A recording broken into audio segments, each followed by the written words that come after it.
Good morning students.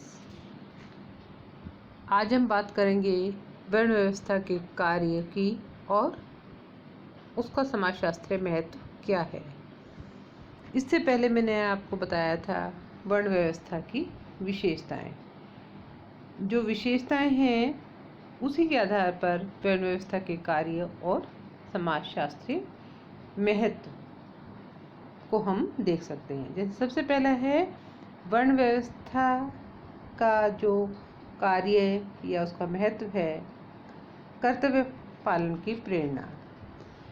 4 वर्ण बताए गए हैं, चारों वर्णों के अलग अलग कर्तव्य बताए गए हैं, जिसे वर्ण धर्म के कहा गया है और प्रत्येक वर्ण के व्यक्ति को वर्ण धर्म के पालन करने पर जोर दिया गया है, जिससे कि प्रत्येक व्यक्ति अपने धर्म का पालन करता हुआ अपने कर्तव्य के पथ पर बढ़ता रहे और लोगों को एक दूसरे के कार्यों में हस्तक्षेप करने से रोका गया। यानी कि जो जिस वर्ण का कार्य है वो अपना वो कार्य करे और दूसरे के उसमें हस्तक्षेप ना करे। अपने वर्ण के अनुरूप कार्य करते रहने पर ही व्यक्ति को मोक्ष प्राप्त होता है। और ये एक ऐसी प्रेरणा थी जिसने सदियों तक व्यक्तियों को सामाजिक आवश्यकताओं की पूर्ति में योगदान देने के लिए प्रोत्साहित किया।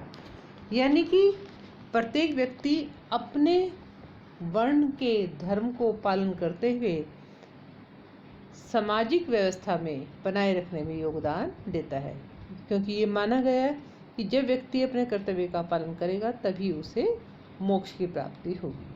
इसके अलावा है श्रम विभाजन और विशेषीकरण की व्यवस्था।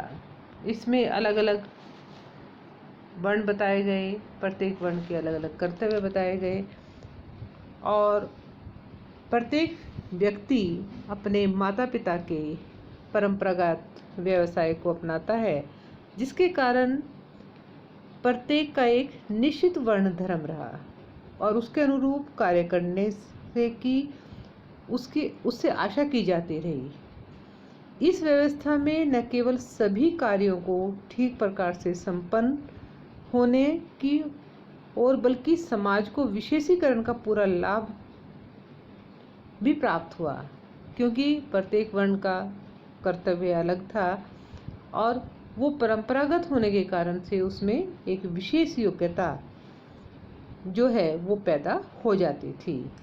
जन्म से ही बालक अपने जो पारिवारिक व्यवस्था थी उसमें अपने पिता के व्यवसाय को सीखने के लिए प्रवृत्त होता रहा और उसे विशेष प्रशिक्षण की कहीं आवश्यकता नहीं रही, क्योंकि पीढ़ी दर पीढ़ी एक ही प्रकार का कार्य करते रहने से समाज को विशेषीकरण का भी पूरा लाभ मिला। यही कारण है कि ज्ञान, विज्ञान, कला और संस्कृति के क्षेत्र में भारत काफ़ी आगे रहा है। तो इसे हम श्रम विभाजन और विशेषीकरण की एक विशेष व्यवस्था कह सकते हैं। तीसरा है लचीली व्यवस्था। इस व्यवस्था में ने नियंत्रित गतिशीलता के आधार पर सामाजिक प्रगति में योग दिया, क्योंकि इसके अंतर्गत व्यक्ति को अपने गुण और कर्म के आधार पर एक वर्ण से दूसरे वर्ण में जाने की छूट थी, क्योंकि जिसका जैसा गुण होगा, जैसा उसका कर्म होगा, उसके आधार पर वह उस वर्ण का ही व्यक्ति माना जाता था। व्यक्ति निम्न वर्ण में जन्म लेकर भी उच्च वर्ण का सदस्य बन सकता था। तो इस हिसाब से जब तक ये व्यवस्था गुण और कर्म पर आधारित रही, ये एक लचीली व्यवस्था थी और प्रत्येक व्यक्ति को अपने गुण के अनुरूप कार्य करने की पूरी स्वतंत्रता प्राप्त थी। उसके अलावा सामाजिक संघर्षों से छुटकारा। ये व्यवस्था एक ऐसी व्यवस्था रही जिसमें प्रत्येक को एक निश्चित सामाजिक स्थिति प्राप्त होती रही और इस व्यवस्था के अंतर्गत किसी विशेष सामाजिक स्थिति को प्राप्त करने के लिए व्यक्तियों को एक दूसरे के साथ कोई प्रतियोगिता करने की आवश्यकता नहीं रही, क्योंकि जिसके जैसे गुण थे, जिसके जैसे कर्म थे, वो वैसे उसी वर्ण का व्यक्ति कहलाता था। गुण और कर्म पर ये जब आधारित थी। इसके अलावा आपस में जैसे ब्राह्मण का पुत्र के जो गुण हैं वो अगर वैश्य के अनुरूप हैं या वो व्यापार करता है तो वो वैश्य कहलाता था। तो इससे कोई उसमें संघर्ष नहीं होता था। जहाँ प्रतियोगिता अधिक होती है वहाँ उसके अनियंत्रित हो जाने पर सामाजिक संघर्षों की संभावना बढ़ जाती है। वर्ण व्यवस्था ने सामाजिक संरचना में प्रत्येक की सामाजिक स्थिति निर्धारित कर समाज को सामाजिक संघर्षों से बचाने में अपना अपूर्व योगदान दिया है। इस व्यवस्था ने प्रत्येक व्यक्ति की आजीविका, व्यवसाय और कार्य क्षेत्र को निर्धारित करके उसके सामाजिक और मानसिक जीवन को विघटित होने से बचाया है। यानी कि जो समाज में अनावश्यक संघर्ष होते हैं उससे व्यक्ति को छुटकारा मिला है। इसके अलावा नेक्स्ट है समानता की नीति पर आधारित। वर्ण व्यवस्था के अंतर्गत विभिन्न वर्णों के अलग अलग कार्य हैं और सामाजिक व्यवस्था में सभी वर्णों का समान महत्व था। प्रत्येक वर्ण की सेवा को सामाजिक दृष्टि से समान महत्व प्रदान किया गया, क्योंकि जितना इम्पोर्टेंट काम ब्राह्मण का है तो उतना शूद्र का भी है, जितना वैश्य का है उतना क्षत्रिय का भी है।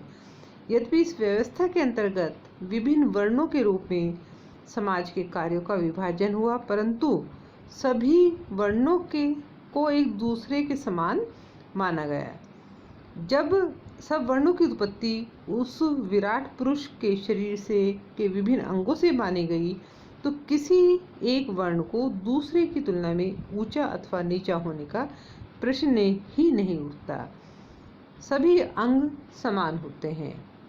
अब हम कहते हैं कि शरीर में हमारा मुंह इम्पोर्टेंट है, पैर इम्पोर्टेंट नहीं, ऐसा नहीं। शारीरिक व्यवस्था को बनाए रखने के लिए सभी अंग समान रूप से महत्वपूर्ण है। इसी तरह से समाज में जितने भी वर्ण हैं वो सब समान है, उनका महत्व समान है, तो उसमें कोई उच्चता और निम्नता का अंतर देखने को नहीं मिलता, क्योंकि प्रारंभ में यह व्यवस्था गुण और कर्म पर आधारित थी और इसमें कहीं उच्चता और निम्नता का अंतर नहीं था। जब ये जन्म पर आधारित हुई उसके बाद इसमें उच्चता और निम्नता का अंतर हमें देखने को मिलता है। उसके अलावा है रक्त की शुद्धता। भारत में क्या है, अनेक समय समय पर अनेक प्रजाति समूह आए और वो यहाँ के मूल निवासी बन गए। ऐसी दशा में सामाजिक व्यवस्था को इस प्रकार संगठित करना आवश्यक था जिसमें रक्त की शुद्धता बनी रहे। अतः वर्ण व्यवस्था के माध्यम से विभिन्न प्रजातीय समूहों को रक्त की शुद्धता को बनाए रखने का अवसर मिला। आर्य और द्रविड़ प्रजातीय भिन्नता के कारण ही अलग अलग वर्णों में विभक्त हुए। द्रविड़ों को शूद्र वर्ण में रखा गया और रक्त की शुद्धता को बनाए रखने के उद्देश्य से उन्हें अन्य वर्णों के लोगों के साथ वैवाहिक संबंध स्थापित करने की भी आज्ञा नहीं दी गई। साथ ही प्रत्येक प्रजातीय समूह को वर्ण व्यवस्था के कारण अपनी सांस्कृतिक विशेषताओं को पीढ़ी दर पीढ़ी हस्तांतरित करने का मौका भी मिला। उसके अलावा शक्ति संतुलन बनाए रखने में सहायक कि वर्ण व्यवस्था के अंतर्गत यह भी प्रयत्न किया गया कि जो विभिन्न प्रकार की शक्तियाँ हैं वो कुछ समूहों या व्यक्ति में केंद्रित ना हो, यानी कि शक्ति जो है किसी एक वर्ग के पास ना रहे। समाज में